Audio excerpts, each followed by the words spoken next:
5 minutes avec la Rhapsodie de réalité, une émission pour vous, une émission conçue pour vous, une émission taillée sur mesure, une émission qui vous ressemble, une émission qui vous permet de connaître votre destinée avec le Christ. Bonjour, bienvenue dans notre émission 5 minutes d'édification avec la Rhapsodie des réalités. Aujourd'hui, dimanche 9 février, Pasteur nous enseigne sur le thème « Un don pour le monde entier ».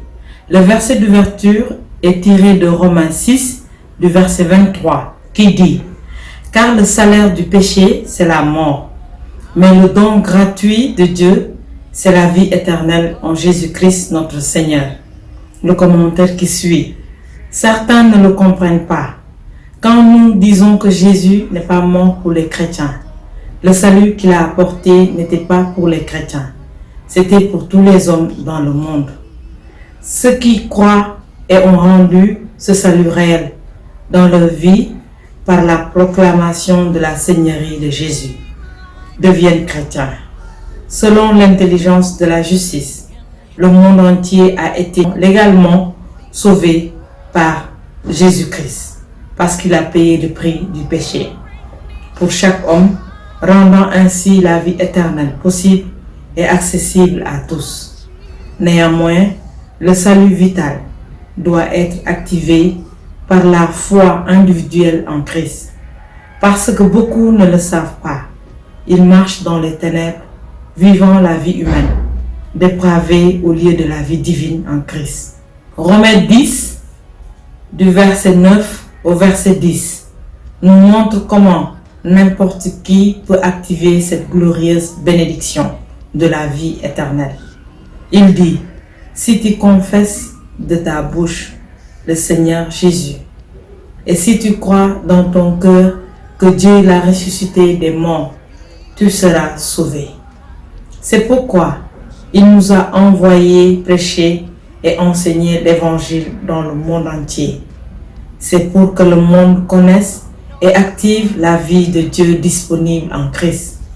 La vie humaine est dégénérée, brisée, et Dieu le sait.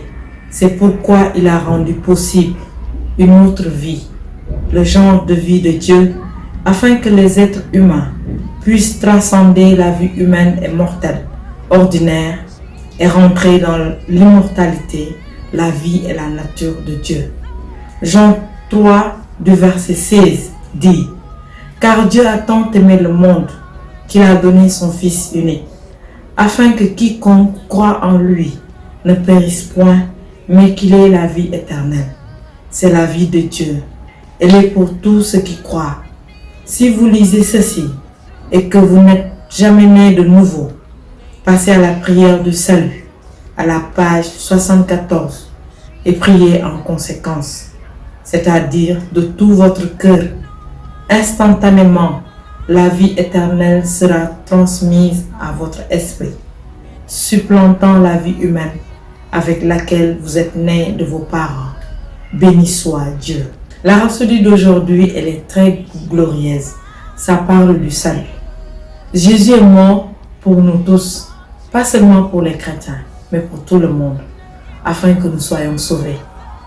Prenons ceci à cœur et acceptons le Christ comme Seigneur et Sauveur de notre vie, car en lui seul se trouve le salut.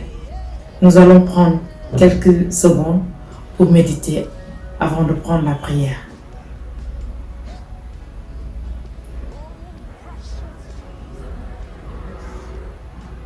Vous allez répéter après moi.